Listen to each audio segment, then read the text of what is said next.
Untuk buka pintu belakang dia, kau boleh tarik kat sini ataupun sentuh saja.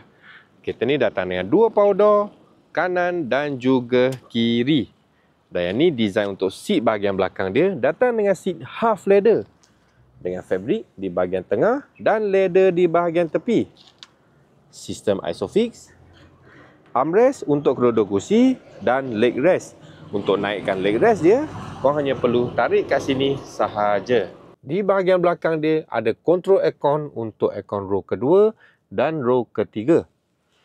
Di belakang seat ada food tray, Type-C charger.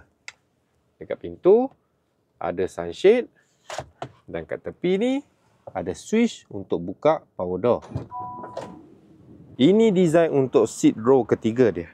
Datang dengan seat half leather dengan fabric di bahagian tengah dan leather di bahagian tepi. Dan kalau orang dewasa nak duduk, kau boleh naikkan headrest. Dia macam ni. Kat tepi ada charging port dengan 2 card holder. Sama juga di sebelah sana. Untuk berminat dengan kereta ni, boleh roger je terus. Okay guys, jom kita tengok belah belakang pula.